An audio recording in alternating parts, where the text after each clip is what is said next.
All right, let's go ahead and get started. I want to welcome everybody to this AT3 COVID-19 weekly webinar.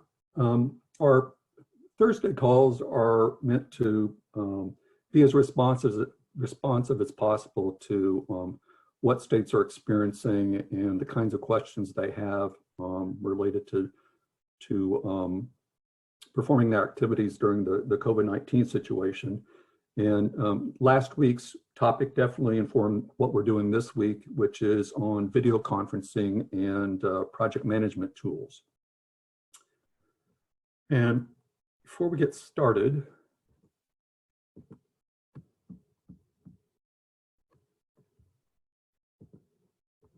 just want to go over some housekeeping. To see the captions, just click on the CC button on your control panel.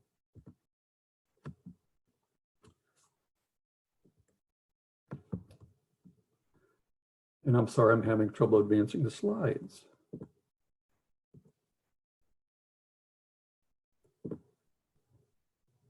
We have the other thing I want to mention for our upcoming weekly webinars for state and territory AT programs. They'll be each Thursday at 3 o'clock Eastern, while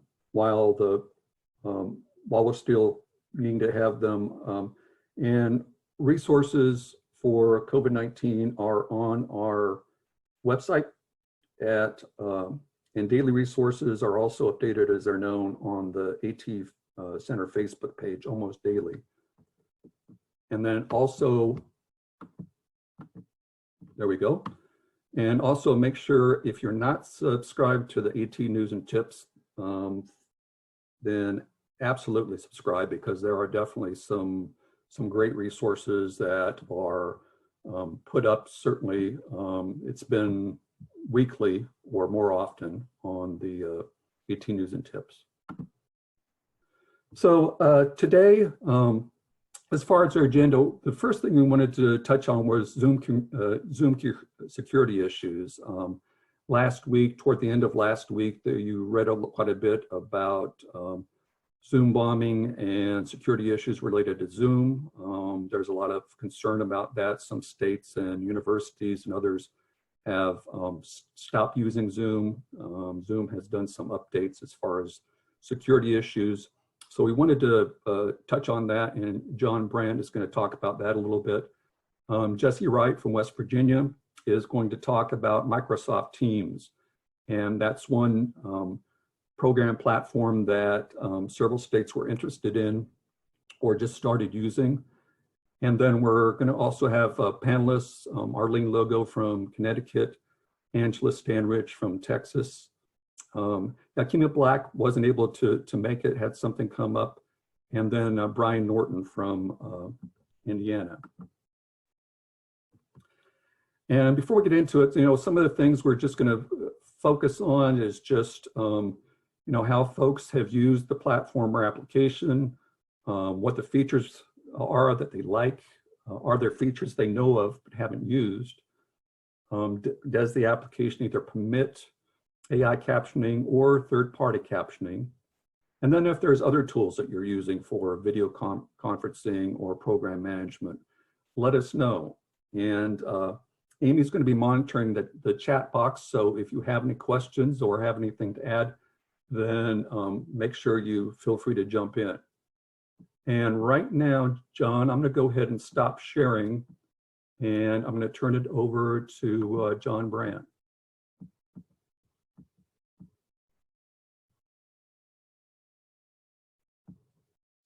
Okay, unmute. Of course, as soon as you share your screen, everything moves around. So I'm going to stop my video to save some bandwidth.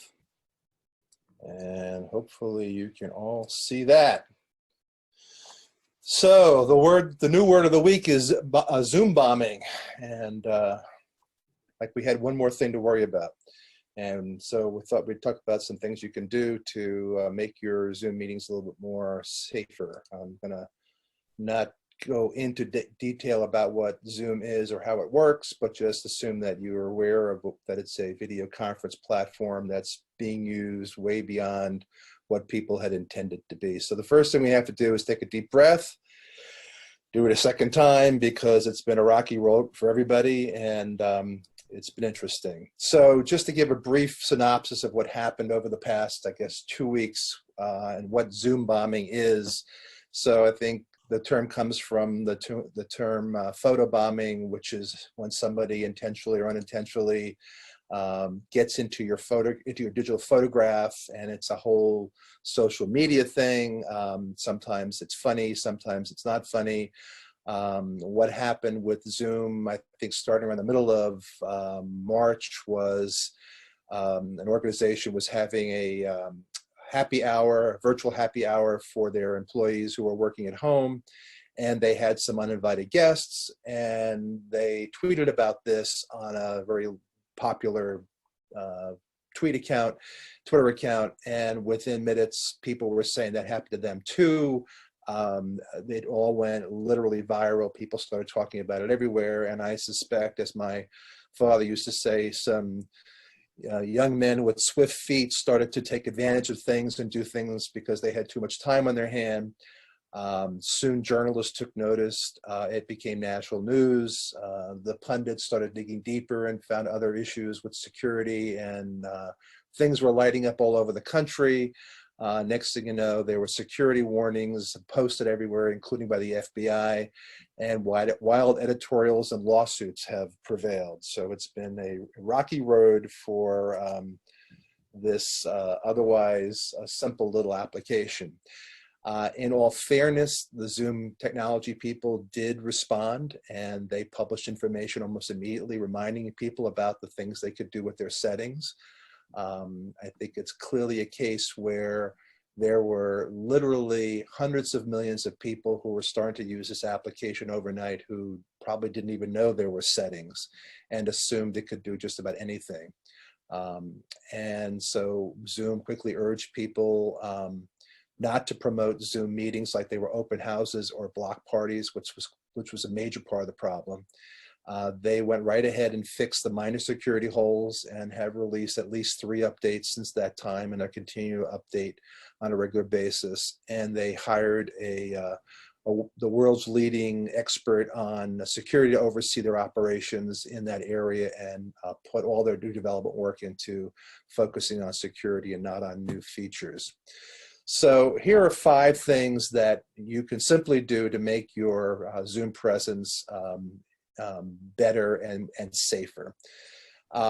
If you're new to Zoom, or even if you're not new to Zoom, you need to know about the settings in your account, and know that the person who is the host, that's the term that Zoom uses, that's usually the person who sets up or opens the meeting, that there are a whole number of things that they can control and should control.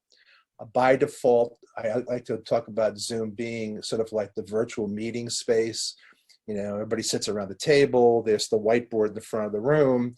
The assumption was it was a bunch of colleagues working together at remote locations and sharing information. You could have side conversations and breakout rooms and chit chat, all those kind of things that we use Zoom for. It was not really intended as a block party device or something to have school board meetings in or town meetings in with hundreds and hundreds of people. So know that there is the ability to create a door on your Zoom room and put a lock on it. There's the ability to create a waiting room outside. There's all kinds of security features already built into the application, but they were turned off by default because the assumption was people knew what they were doing. And so as one of the mitigations, Zoom decided that last weekend that they would automatically by default lock those things and put those security features in the on position. So we do recommend that you use passwords, although I'll talk about that again in number 2, and maybe using waiting rooms. They're 2 very easy to facilitate mitigations that will prevent probably 99% of the issues that have existed thus far. And the other thing is, obviously, you need to keep your client updated. You need to, if there says there's an update, don't just wait till tomorrow to update it. Do it now. Make sure that this is true for all security applications, whether it's your antivirus or your operating system, you should always say, yes, update now. Stop what you're doing and make sure you update now, because it's been a bit of the Wild West out there. So number 2 is to use the password for meetings and webinars if you are concerned. We just had a conversation at the university because the university put the passwords on for all the Zoom meetings at the university, and there are 10,000 licenses or 10,000 people using Zoom. And so I asked if I decided to turn it off, would the Zoom police come after me? And they said no, but if you get in trouble, don't come looking to us for help. So it's up to you as the organizer to decide what you want to do. We have decided that for webinars, we're not going to put the password in place because pretty much it's a locked group to begin with. We require pre-registration for anybody to come into the room. So we know who's going to be there. We know who is there. We're tracking who's coming in. So I think that adding another burden of having people to type in a password number doesn't make a whole lot of sense. Number 3, and this is something that we try to model, and I noticed that AT3 Center models it as well. We always assign somebody to serve as what we call the producer. And this is a staff person whose only job in the meeting is to find problems and solve problems and work out the bugs and deal with issues that arise in any kind of a meeting, whether it's a meeting with 10 people or 500 people. The more people you have, the more probability there's going to be problems. Some of them may be security related, but often there are things that have to be addressed.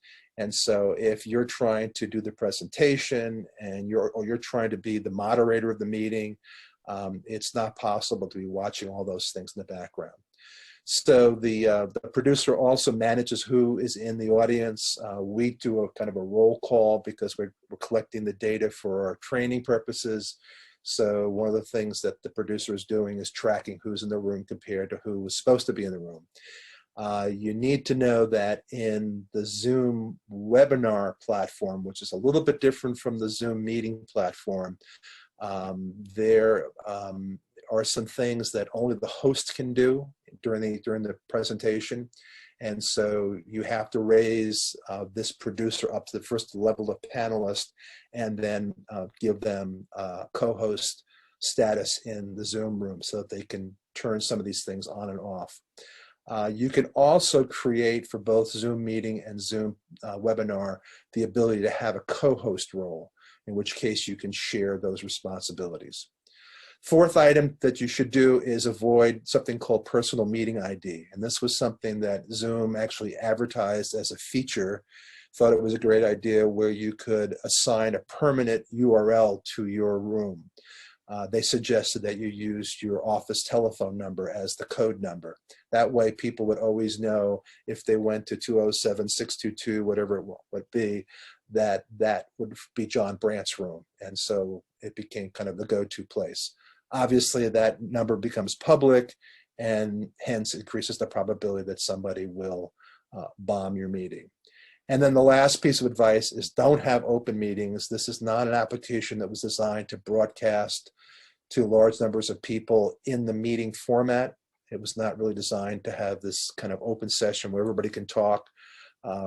You really have to control microphones, you have to control cameras, or you'll just have a crazy experience. So if you really are looking to broadcast something, there are other applications that might be better. And if you're doing more secure kinds of meetings, then there may be some other applications that can be used for that purpose too. So some of which I think we'll talk about today. So again, take a deep breath. Things are in constant flux. I started to write up an article regarding this topic, and one of the things I discovered an hour ago was that another security feature that I was not aware was present in Zoom is the ability to lock the chat room so that if somebody puts a link in the chat room, it deactivates the link. In the default setting, you can put a link in there and then anybody can click on it and use that to go and see that resource. By default, the university decided to lock that out as well, so that somebody couldn't put some malicious code in there and cause somebody to have a problem with their computer. So there are things that are happening all the time, things that even I don't know. But if you're going to jump into this world, you need to be prepared. So there's a couple of links. I'll put these in the chat pod so that you can have those for your resources. And I am done, but I'm open to any questions that you might have. And if you do have any questions, the chat box is not locked, so feel free to jump in there. I don't see anything in the chat box right now, but we can also post these very important hints on the AT3 website. And so right now I'm going to stop sharing my screen and go ahead and turn it over to Jesse Wright. All right. All right, I'm going to set up here and share my screen. Good afternoon, everybody. So what I'm going to talk about is Microsoft Teams. And if you were on the call last week, you heard Martha Rust from Georgia talking about how they're using it a little bit. And Brian Norton has also said that they use it occasionally. This has been fantastic for our team here in West Virginia. Remote working wasn't something that we really did before. And this has really taken the place of walking down the hall and talking to somebody to a large degree. So I'm just going to walk you through all of Team and the basic things that we're using. So up here in the right corner is my status.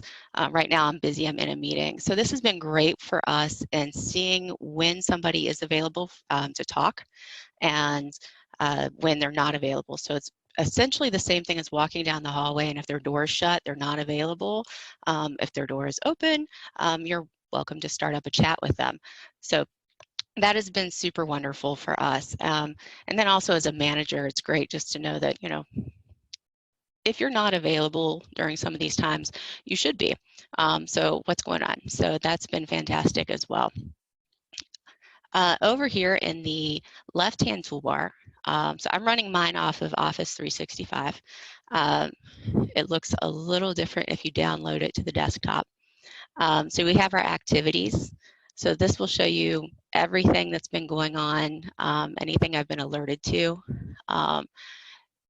We have chats. So the great thing about chat is that pretty much, you know, I can tag into anybody in our organization and start up a chat with them. And it is essentially, again, the walking down the hallway and having that immediate conversation. It's a great way to kind of do what we do sometimes on our webinars where we're sitting there texting the other people in the webinar, having our side chats. You can do that in Teams as well, but just using it in the same platform. You can also, in these chats, I'm just going to pull up a chat here with my friend Doug. Over here, you can see that I can also do a video call or a phone call with them immediately. So that's one of those things that has been really great in us being able to have immediate contact. We don't have to set up a Zoom. We don't have to do any of that. We could immediately do a call. And so that's been really helpful in solving some of those immediate problems that we run into, or if somebody's having an immediate question. In those video calls, we can share screens, so it's nice with the problem solving, especially if those first 2 weeks of us getting up and running with teleworking, there were some issues with, you know, how do I get to this, how do I access that, and being able to share that screen immediately was a really fantastic ability. So that's been a great thing. And then also, as we've been working on different trainings and things, being able to just pop that in there and see what somebody's PowerPoint's looking like, you know, provide them any assistance in real time. So that's been a wonderful tool as well. You do have your calendar in here. I'm going to skip assignments because assignments is more of if you're taking classes. So any of my stuff is in here. And we have team meetings twice a week or 3 times a week. And everything is in here. We're doing it through Teams. and we can just hit join and it pops right into it. So we have a small team, it's easy to use. Up here is where you can create new meetings. You can meet right now. So if I hit meet right now, oh no, I probably messed up. Okay, there we go.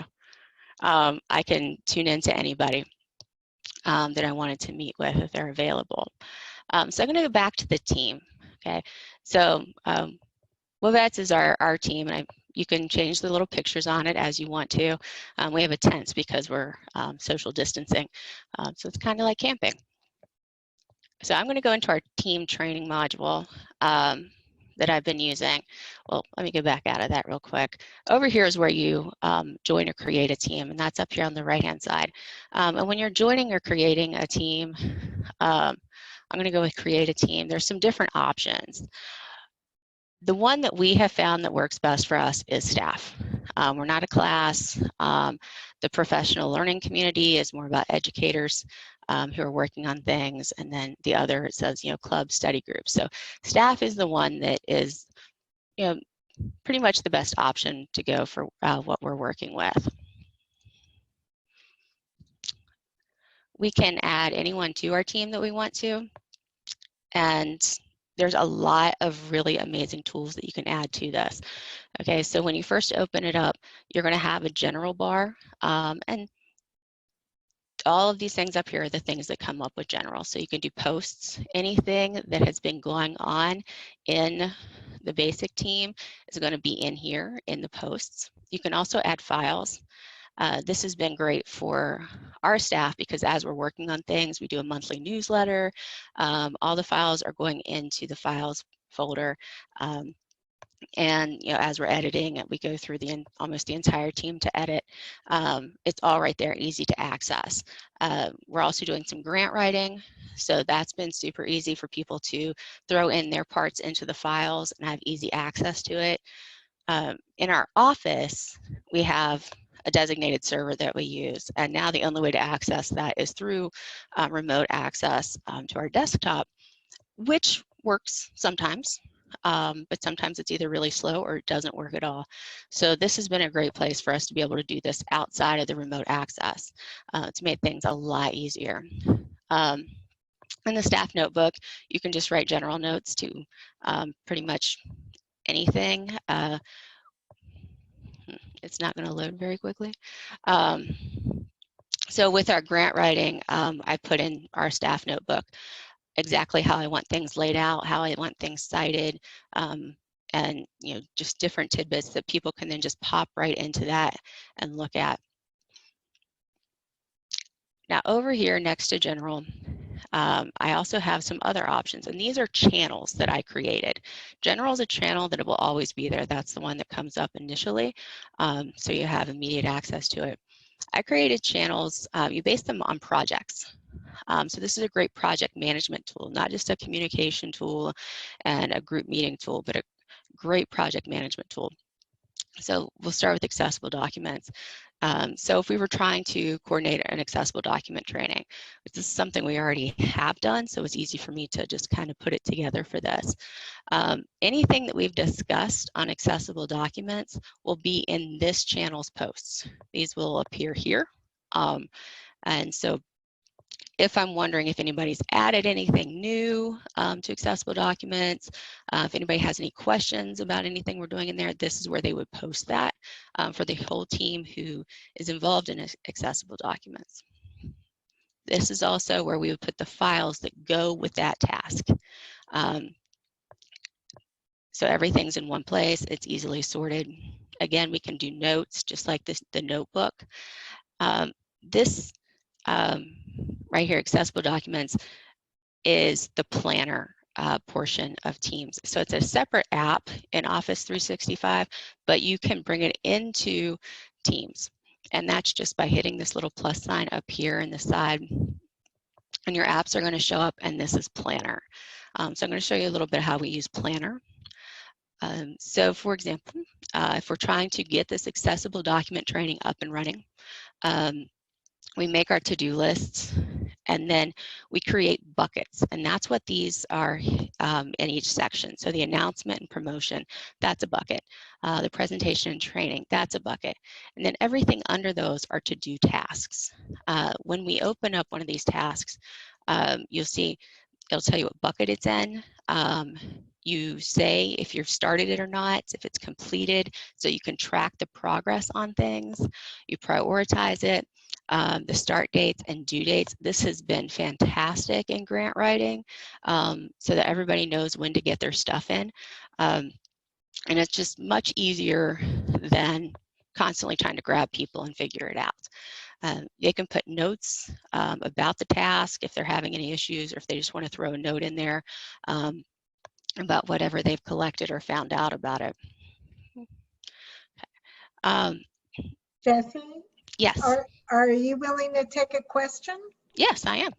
Okay, so the question from Brenda is, does this only work if you have Office 365, or can you access it with a single user licensed Microsoft Office product? You can access it. You can download it to the desktop. It does have a desktop version. Now, I don't think it does come with your general Office package. And someone else can chime in on that too, but I don't believe it does. That pretty much just comes with Word, Excel, PowerPoint. This is Arlene from Connecticut. I do know that right now they are offering a free license for the next few months. So it may be a good time to go and grab it and see if it's worth your while using it, in the future. Yeah. Yeah, because it doesn't come with your standard desktop package. And running it through 365, you have an option to download it from there. Now, our university provides us with this. And that is something else I want to add to it real quick is I'm able to add anybody to this within our group, within our program, within our university. Now, to add somebody outside of the WVU HSC community, I would have to add a guest. That becomes a little bit more complicated. So it's not for the same functions necessarily would use Zoom for. Zoom would be much more of your meetings, your big trainings. And when I say meetings, like outside of your work group, this is much more of a work group kind of tool. Now, in your planner portion, you can assign these tasks to different people so everybody knows what they're supposed to be doing. They get completed. And then within that, there's all kinds of wonderful graphics. You can pull up charts to see how many tasks are left, what are their status, how many tasks are in each bucket, and then also the schedule. When are things due? What's going on? So a calendar pops up. So it's very easy to manage these things. To create a channel, you would go up here and click on the triple dots next to the title of your team. So you can manage the team, add a channel. You can add, this is where you also add the different members of your team. And with channels too, so I go to my accessible document channel. It also has the little dots that I can open up. And I can manage this channel, and I can add the team members that I want to be on this channel. I can provide permissions to people. You don't have to have every team member in every channel. If you have certain people working on a project and that's theirs, you can leave it to just them. So there's lots of different aspects and ways to use this. But for us, it's been really great. Where normally we would sit down and have impromptu team meetings at the office and say, where is everything? Where's this? How's this going? We would have a chart up on the wall, kind of keeping track of things.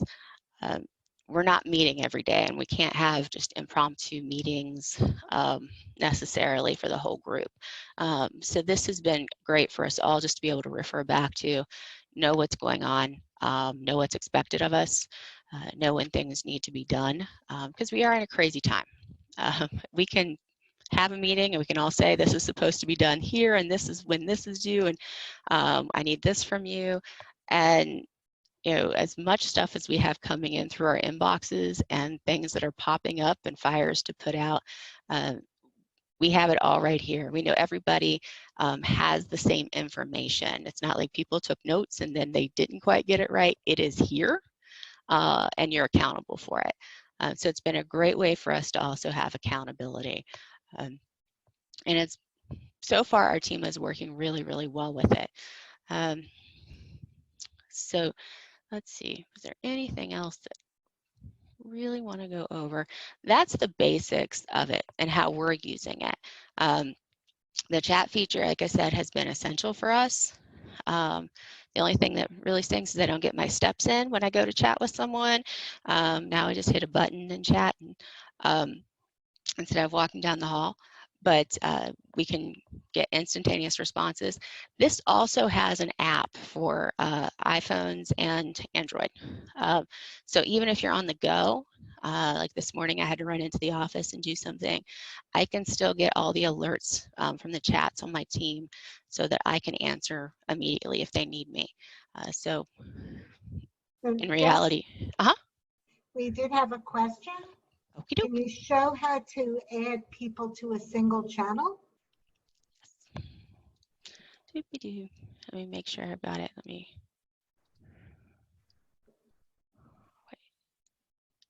watch me not remember how to do it.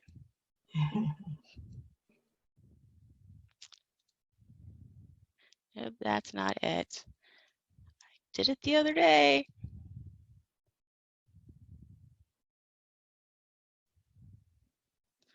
If you click on the T up on the top by data up there, on the other side there. Oh, up here? Click on that, and then down at the bottom, you'll see a couple people. There you go. Yep. So right now I do have this many, I have 15 people in it. I added a bunch of people to this one so that they could get in here and play around. And so up here is where I would add the team member. And then for channels, here's my channels. Brian, have you been able to add it? I swear last week when I put this together, I could add specific people to a channel. I've only added people to specific teams. I've not added people to specific channels within a team. I have. And now I'm like, how on earth did it happen?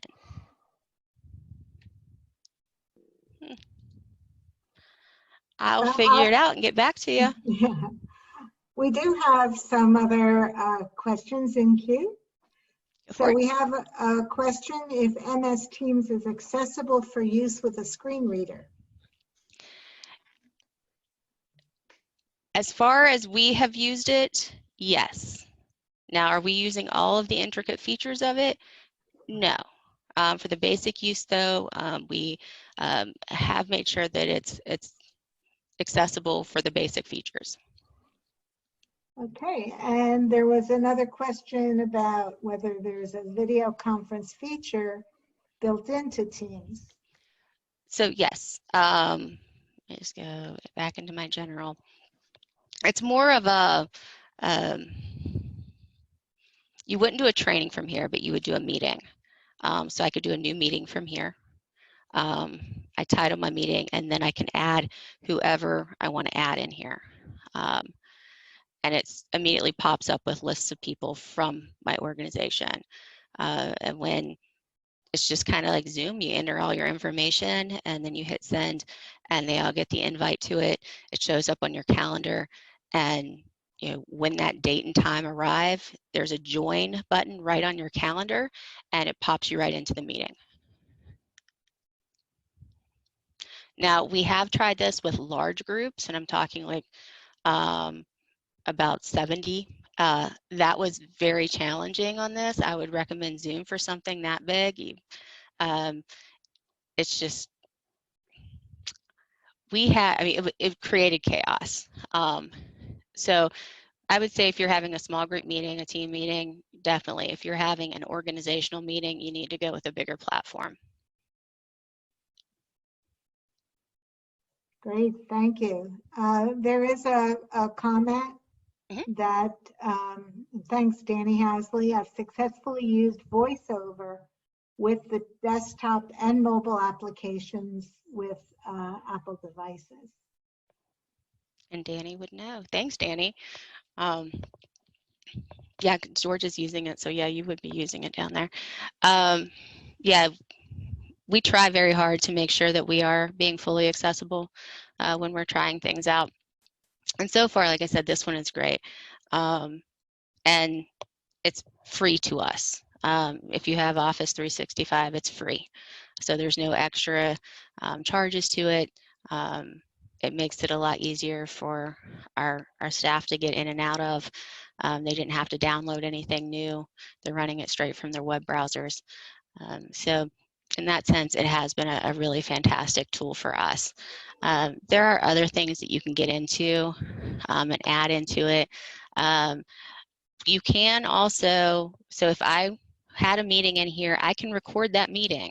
And then there's an app down here called Stream that it plays off of. So if you do have to have a small team meeting or anything you're doing that you would want to be able to refer back to, that's an option in there as well, just like Zoom.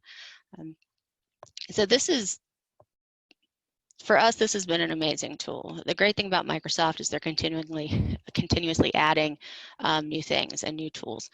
When you go up here to the top left corner and click on the Microsoft buttons, you know, you have SharePoint and Excel and OneNote and Teams and OneDrive. So there are, and this is a small portion of the apps they have available. So there are a lot of different things you can incorporate into Teams. But for right now, we're just using the basic Teams and then the planner, which has been really beneficial to us. So we have another comment, as a, and this is also from Tools for Life. As a general comment, we are using the AI captioning, which is built into the interface. It's not perfect, but a nice feature built into the interface. And that is the lovely thing about Microsoft, is they're continuing to be more and more accessible. So with our team, we don't have to have the captioning at this point. No one needs it, but it is available to us if we need it. So any other questions? So I have a question for you. Remind me how long you've been using it and how much arm twisting did you need to do to assure its adoption? So I had been using it kind of myself, getting used to it and using the planner and things like that in it. When I found out we were going to go to remote work, so basically I came back from the Leadership Academy or Leadership Symposium and was like, we're preparing. Everyone said I'm over preparing, but I'm like, we're going to prepare for the worst, hope for the best. We're going to be prepared if this happens. And so I trained the whole team on it. And that was just my small program team. We're at a university, we're at a Center for Excellence in Disabilities. So our team is only about 5 people. My biggest concern was our admin person. She's a little older. Technology is not really her thing. And she picked it up within 2 days. We all had a time in the office where we all did it, where I can run around and help everybody out. The next day, they were gone. And really, I think we have one person who's having a few challenges, but a lot of that's more of an access internet-wise than it is the platform. But yeah, everyone picked it up very quickly. So when I had to work with my center because they were not prepared. And I shared all of the things that we were doing with them so to help other people get prepared. And we did an entire training on Teams for the center. And the center has now adopted it, and each program now is adopting it so that they can now coordinate with their teams. And honestly, I haven't had anybody reach out to me and tell me they're having any issues with it. I do get people from the center who chat with me real quick, and it makes it easier for them to contact me. So even outside of our AT program, the speech therapist at our center is contacting and saying, hey, are you loaning AAC devices? Or early childhood program is contacting me through here to ask questions about, different programmatic things or resources. So it's been great within our whole organization, not just our program. Great, thank you. We have another question about how secure is it to share documents? You don't want to share any PPI. No, is that right? Person for Protected information. I know, I'm like PPE. I've been watching way too much CNN.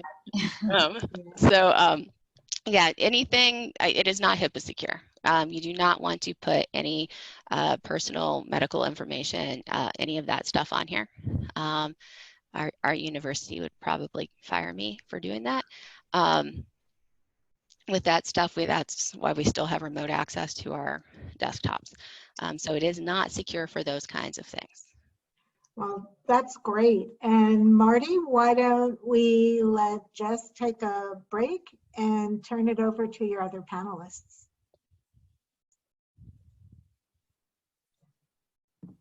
That sounds good. And I think why don't you talk a little bit, Arlene, in Connecticut about, I mean, you've been, I think, had used Zoom and Microsoft Teams, but maybe talk a little bit about what your situation is there. Sounds good. I don't have anything to share my screen because I've been banned from using Zoom on our work computer. So I'm on my personal computer for today. I work within the state, and our IT department is just sent out a directive that we're not to even be invited into Zoom meetings. But fortunately, we do have Teams, and I echo a lot of what Jesse said. We were also not doing remote working. We had just started a pilot program within our larger department to work remotely 1 day a week. So some employees within our department were starting to get the technology, were starting to get on board, and then this happened. I am part of our larger department strategic planning technology work group. So I've been behind the scenes working on Office 365 and Teams, and I had earlier access. So when this occurred and everybody was sent home to telework, I ended up becoming one of the trainers to help our whole department kind of get on board with how to use Teams. Now, in our team setup, it looks very similar to what Jesse showed. However, we don't have all of the features yet. They're slowly rolling out those features. So we can't create teams right now. We can only do team meetings. The way we started using it immediately within our department was our vocational rehab agency started having morning huddles every morning with everyone on our team, which is about, it could go up to about 30 people. And it actually worked okay for that. We have not had a smooth ride as Jesse. I mean, we've had a lot of connectivity issues. In Connecticut, there are some remote areas where people just could not get a good signal. It would freeze, they would drop. Also, because we're within government, we don't have access to the AI closed captioning yet. That hasn't been released to government licenses. So we're actually inviting an external interpreter to join our meetings. And that works as long as their stream is not choppy. So we've had issues where the interpreters, as they're moving, they start to freeze. So the person who needs them is struggling to have access. We're not allowed to record yet, and we don't have access to Streams, which is the platform that Jesse showed that allows you to view your recordings. It's kind of like a YouTube, but it's specifically for your team's recordings. What's nice about Streams, and we're pushing, I think Amy, you used the word arm twisting. We are trying to arm twist as much as possible to get access to that, because Streams does have the capability of closed captioning after you do a recording, and that would, ensure access after the fact if we had a recorded training or video. Between myself and one coworker, we trained, I would say 60 to 70 people in like a 2-week session, but we kind of repeated the training over and over and over and over again. And I wish we had that recording feature, because I could have done it once or twice and that would have been it. But it's coming, we're being told. I'm just looking at my notes. I actually tested it out with my advisory council in January for our winter advisory council meeting. And at that time, I actually had access to create a team. So I was able to invite them all in, but that's been removed. So any external parties who who are not part of our state system, we can't invite them into a team, but I can still set up a team meeting and allow them to join in to do video chatting, to chat and attach files. So we are using it for that purpose right now. We do have some individuals who are blind who use screen readers and who have been using Teams. I haven't had anyone say they can't access it. And one of the other features we don't have access to is if we create a channel within the few teams that we do have, everybody who's in that team can see it. So we haven't figured out a way to block out people and just have them view one channel or another. So if that's a feature that anybody else has figured out, we would love to know more about it as we try to arm twist our way into getting more features and access. But for us, it has come in very handy. Using the do not disturb versus available feature is great. People are chatting with each other very quickly with quick questions, and then jumping on video calls or audio calls as much as possible, just to communicate, stay in touch, to continue to work on projects together, and that kind of thing. I'm looking forward to getting more features, but that's essentially how we're using it. Any questions? I don't see anything in the chat for you. All right. Angela Stanridge in Kentucky, can you talk a little bit about how you're using Teams? I can, but I'm in Texas. What did I say? You said Kentucky. Well, That's okay. Sorry. Oh. I'm gonna share my screen. I'm gonna try to share my screen. Can y'all see my University of Texas Zoom login? Perfect. Okay. So a few of the things. So Marty said for us to say, what do we like about this? We had Zoom before. We had a department account for the Texas Center for Disability Studies, and we could do both meetings and webinars. They're just a little bit different in Zoom. So we already had some familiarity with the tool. And then after everyone was sent to work from home, the university purchased individual accounts for every faculty and staff person. So I now have my own personal login. To complicate it further, I also have my own personal Zoom account that's not connected to work. So what I have discovered, here's a pro tip, is to go into your profiles for your Zoom accounts, if you have multiple ones, and change this little icon or picture that is associated with that account. So this little picture of when we were in DC for our big meeting, I actually saw some cherry blossoms and took a picture. So that's the one I stuck here. And then in my personal account, I have a different picture of me. And then in my department account, I have still yet a different picture, because if you log in with the wrong one, it will have different features turned off and on, based on that purchase level of that account. So my enterprise account here with UT has lots of features, but I don't have webinars with my UT faculty account, but I do have webinars with my department Texas Center for Disabilities account. So I can't, if I click and try to start a webinar in this account, I don't have that option. So that was a kind of after about a day and a half of going, why isn't it working, and figuring out I was logged into the wrong account, then I came up with that quick tip. So I have used Zoom since the big shelter in place to do one remote demonstration, to do webinars within our departments at Texas Center for Disability Studies, various combinations of collaborative groups that we have. I used it for my advisory council today. We did about an hour and 45 minutes, and it's normally an all-day affair, so that was a little bit different. And then I have a weekly meeting that I do with all of my demo and reuse centers.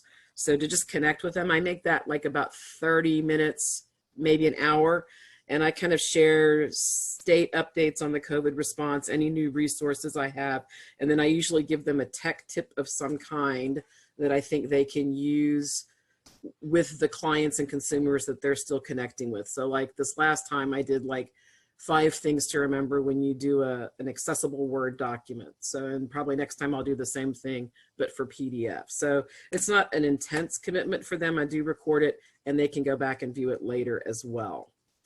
So we are also using Teams internally at University of Texas. They had just rolled that out in January, right before all this started. And so some people had training, some people didn't. So we kind of have a mixed level of success with that. What we've used it for most is cross-department collaborations, like outside of the Texas Center for Disability Studies, but like working with the College of Education on a project or with another department. And we have the same barrier that we cannot invite outside UT people into that environment. So it is only that enterprise version for UT folks. So that's a limit to that, I think. So I want to show you some features that I do like about Zoom. Much like John talked about, we sort of had free reign the first week, and then the Zoom bombing stopped, and the university locked down a whole lot of stuff.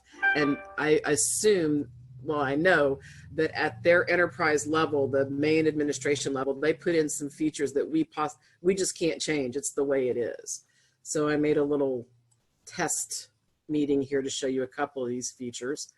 One thing that they did is they made it where only UT personnel with a UT email can join a meeting unless I go in and manually change it to, oh, I have to edit the meeting, sorry, to allow guests. So I have to go in and, like right now, if I started this meeting, only somebody that ends in utexas.edu could enter the meeting, period. But if I turn on this guest thing, then somebody else can join outside the organization. Now, prior to this lockdown, you could just click on a link and get in. So now, even with this guest feature turned on, when somebody just clicks on the link, they have to, quote unquote, sign in. And that means they either have to have an existing Zoom account, either personal or enterprise, or they can sign up for a free Zoom account, like right at that moment of joining the meeting. This, of course, happened right before my advisory, which has, you know, a mixed group of participants that may or may not have a skill set to really be able to easily do that. I kind of made a little guide that I'll share with you in a minute, and I want to make a video to go with it because I anticipate the same problem will come up again. It's a little clunky to log into Zoom. It really is. They bring up this funny window, and it's got a bunch of icons that are unfamiliar, and if you don't type in the right stuff, then it you know, says you can't join the meeting, and then they don't know why, and it's complicated. There is also an option if you have either a Facebook account or a Gmail account, you can log in with those accounts, and then you can put in the meeting ID, which is not, you know, that's that funny little, like, I think it's a 9-digit number, and you have to know to look for the meeting ID to be able to know that you're supposed to type it in there. So it's kind of, made it more complicated. I usually click record the meeting automatically, and for my personal thing, I usually save it to the cloud, which makes it a little easier for me to then download it where I want it to go. So like for the advisory meeting today, I will download it into their folder where I keep all of their documents and videos and things like that. But maybe for another entity, I might not want it in my cloud service that the university uses. And we use two different ones just to make it complicated. We have Box and we have Google Drive as well. So depending on who I'm working with, depends on which one of those I use. Okay, the other thing that's kind of cool, I'm going to save my little meeting here and show you something. You can make, when you set up the meeting the first time, you can make it to where registration is required. So when you initiate it, there's a little box you check registration required, and then it gives you this link.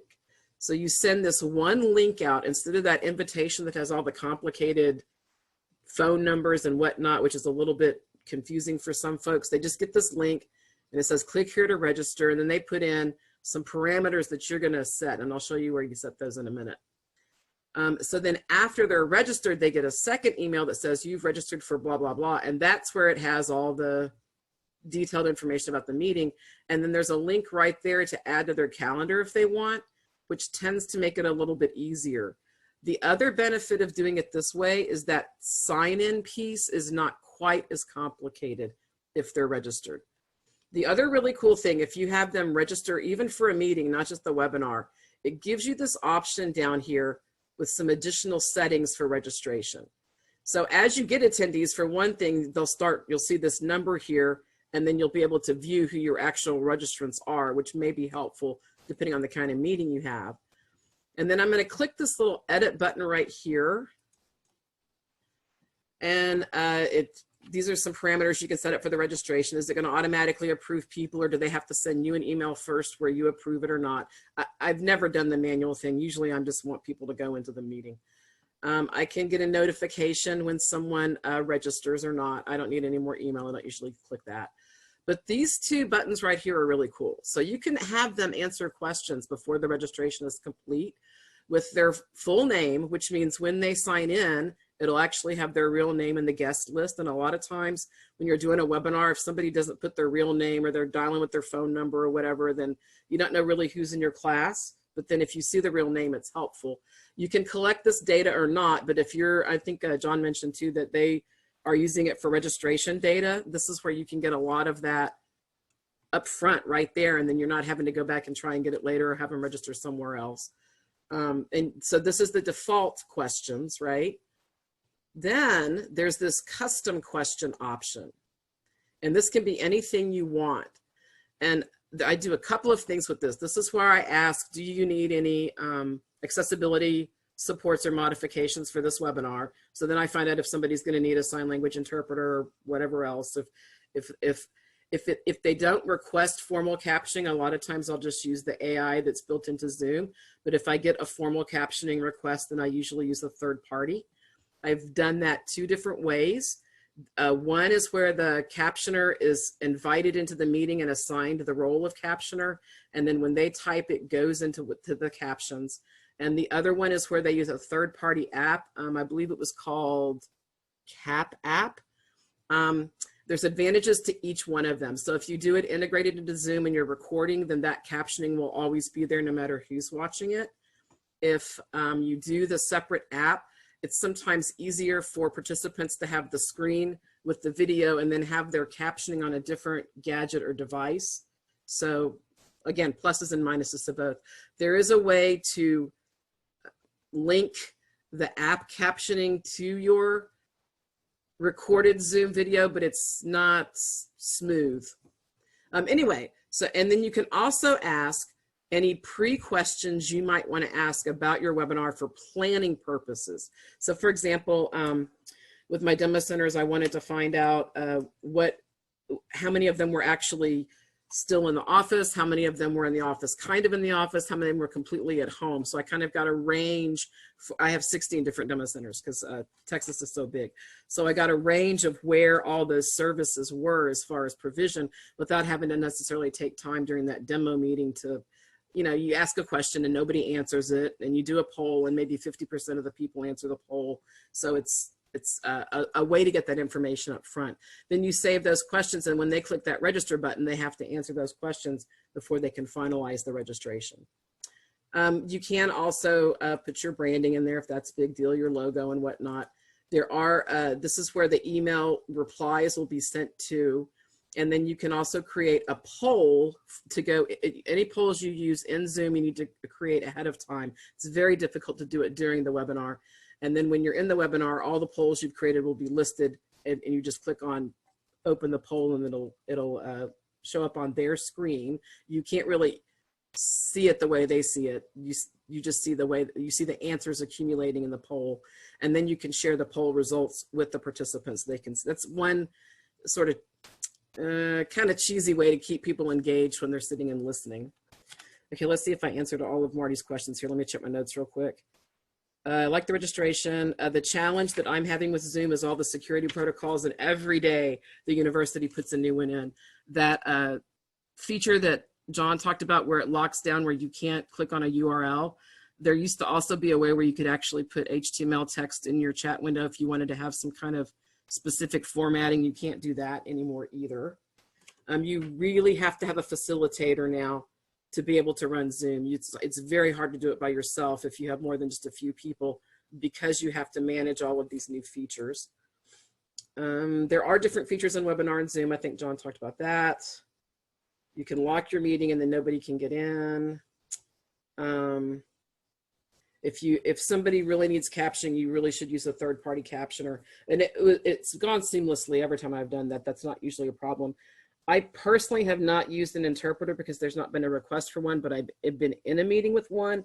And there's a feature where the person who's using the captioning can pin the captioner to the top of their screen, and then but still see the screen of the presenter. And there is a little technical finesse to make that happen. If your facilitator doesn't set up all of your who has control of the screen stuff just right, sometimes the interpreter will disappear for those individuals that are trying to pin that video screen at the top of their webinar view. The other thing that I don't like about Zoom is that it's really just a meeting environment. And in a lot of my meetings, I need to also share documents, which means you then have to use some sort of additional thing like Google Drive or Box or something like that. And the university has kind of some strict protocols on letting people into those environments and sharing folders, and you can only do it for a certain amount of time, and then the link expires. So that's been a little complicated, being able to get documents. My latest thing to try is to create a ghost page on the website that doesn't actually have a navigable URL, and then just putting my documents and things on that ghost page and then sending the URL only to the people from that meeting, which is not really ideal. And the interface for creating all that is kind of cumbersome, but that's kind of my next thing, because I've had too many people that couldn't get into Box or Google Drive for whatever reason. It really almost needs to be a non-institutional tool.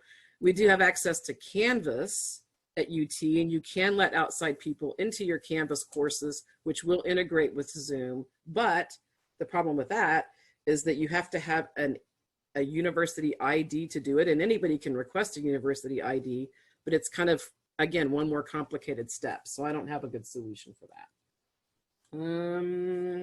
Okay, I talked about that.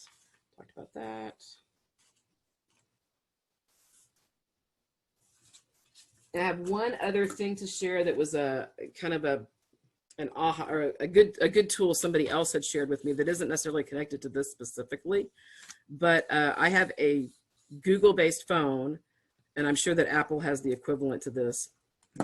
But you can create through Google Voice, you can create a Google phone number, because I really didn't want to give my personal phone number, cell phone out to clients and customers. So you can kind of create this fake phone number through Google Voice, but call from your regular cell phone. And then you can give that number out. And when the number comes, they dial this fake Google number, and you can even make it match the area code of where you live, but then it goes to your regular cell phone. So they never actually see your cell phone number, but you can still manage those calls from your cell phone. So if you just Google Voice or Apple's version of Google Voice, I'm sure you can find that information. And I think that that's all I had. Any questions or comments that came up, Amy? Yeah, so John Brandt wanted clarification about whether you're getting live AI captioning in Zoom, or are you talking about the AI captioning that's added to the recording? I have only done live, because all the times that I've needed to use it, somebody really specifically needed that feature, so we paid for the captioner to do it live. It's my understanding that there is a non-live version, but it's not as accurate, so that's why we didn't use it. Okay, thank you. And I might mention that Yakima Black was going to be on, but she wasn't able to. She did mention that they use Team, and all of the staff at Latin keep logged in for the whole day and during business hours, and it's synced with individual calendars. And so there's a red, green, and yellow dot by each of the names, so you know if the person is busy, available, or if they're away from their desk. They use it for twice weekly morning mini staff meetings, and they have 8 callers in the group at the same time. And she says for them it works really well. They do use video conferencing too internally. She says they haven't used it with others outside of Latan. And they also use it to chat in real time, either as a group or between two people. Marty, this is Angela again. This is just the example of that document that I created that I want to make a video to go with, but I just put screenshots and tried to describe what was happening in those screenshots. There's a way people can go into settings and even adjust the accessibility a little bit in their own Zoom experience. There's keyboard shortcuts available. And I'm happy to send this out to anybody, or if you want to, if there's a place to post it, I'm happy to do that as well. So trying to make it simpler for those individuals that might not be as comfortable in that virtual environment. Yeah, check to see if that was, like I said, I didn't see the attachments. Send that to me again, Angela, and we'll get it out to folks. Okay, sounds good. And then, so why don't we go to Brian Thornton in Indiana. All right, yeah, so I don't have a lot to share as well. I'm gonna steal the screen share here. If I can, doesn't look like I can. Anyways, well, so there's two things. So we mostly with the NData project, we use Zoom and we use Teams. Very much the same things that everybody has mentioned currently today are a lot of things. I've been here checking off the things that people are talking about that they like. We like a lot of those things as well.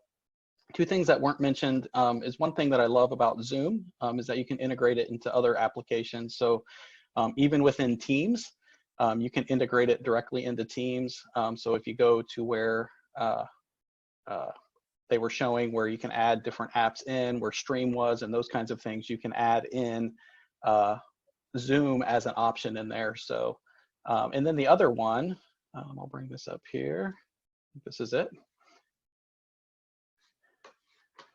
The other one, hopefully you guys can see my screen there, is within the Outlook calendar. You can add Zoom in as an option here as well. So that if I just click on it, it connects to my account and will allow me to add in a Zoom meeting directly into the calendar appointment, and then allow me to then just create. I don't have to go two places to create it. I don't have to go and create it in Zoom and then copy that over into my calendar. I can just create it into my calendar, and then it's going to actually create it in my Zoom account. So when I go online to start that meeting later on, it's already there, and I just have to click on it. It does one thing, and I think I can maybe change that setting. It does create that password issue that people need to have a password, but you can create that directly within there. And I'm going to say don't save on that. But in here, you can also see that Zoom is an option as far as finding an app in there. So those are the two things. I just love the integration that you can do with Zoom. I love a lot of the features. We use it a lot. And then Teams, we use Teams just kind of for daily updates. So people were asking, how do you get people to use it and how do you get people to start acclimating themselves with it? Our team every day goes in and says what they're doing today so that we all know what we're all working on. And so it's just a daily schedule update where people just come in the morning, put the 6 or 7 things they're going to be working on today, so that we know where people are and what they're working on. And that seemed to really help people get used to it and really jump into that idea of using it. The other thing I was going to share is a little app. It's called Doxy, doxy.me. It's a telehealth application. It's a free one. It is not as robust as Zoom or Teams, not even close. There's a couple of different versions with it. And doxy.me is doxy.me. And it's, we use the free version.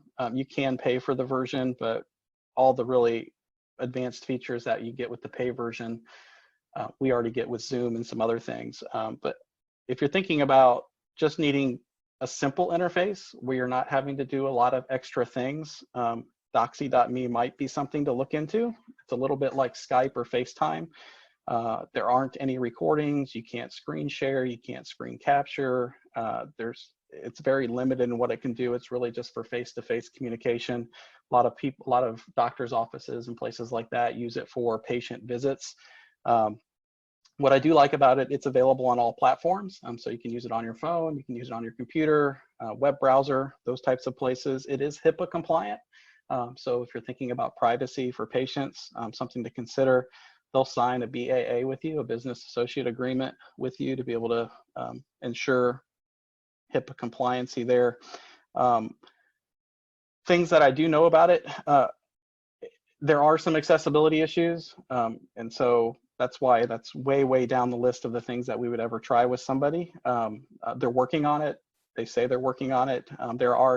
They kind of tout that Chrome extensions. So if you're using it on a computer, different Chrome extensions for magnifying and screen reading are able to be used. But as far as accessibility with a screen reader, it's a little lackluster. You can do it, but it's a little troublesome to be able to navigate the interface with a screen reader. But again, for simple, having a face-to-face conversation with someone real quick and easy, again, doxy.me might be another option for folks to be able to use. Questions about any of that? We're kind of past 4.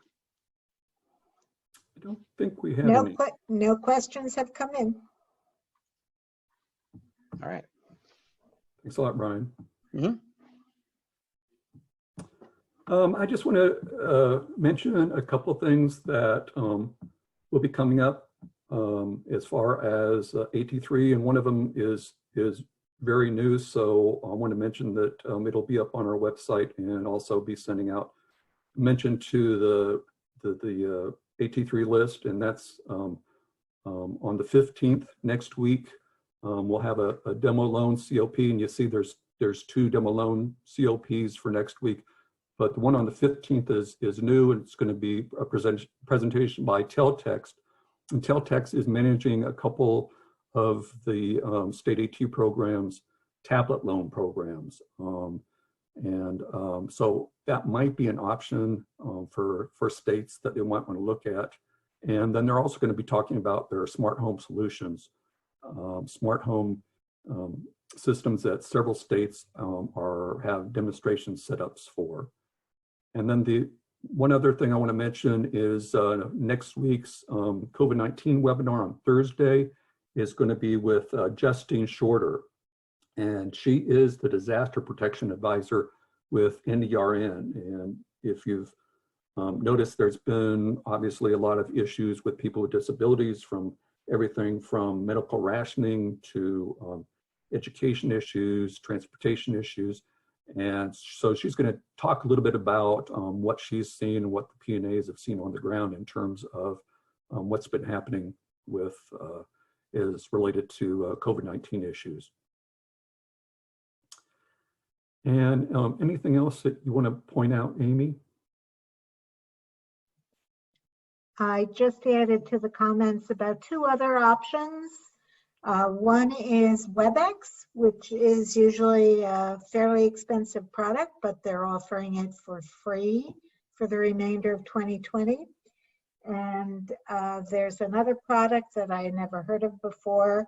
And in the interest of full disclosure, it is my son's sister-in-law's employer, but it's called Any Meeting, and they're offering their platform for free through 2020 as well. No endorsement implied of either of those. So with that, I don't think we have any other questions. Doesn't look like it. So I want to thank everybody, and let us know if there's any way we can be of help. Pay attention and keep looking back at the resources I mentioned as far as the AT3 website, and definitely the Facebook page and AT News. So I want to thank everybody and wish everybody a great afternoon. If anybody wants to sing any Christmas songs, there you go. Thank you. No thanks. I'll take the heat, please. Bye, everyone. Bye. Yeah, see ya. Thanks a lot.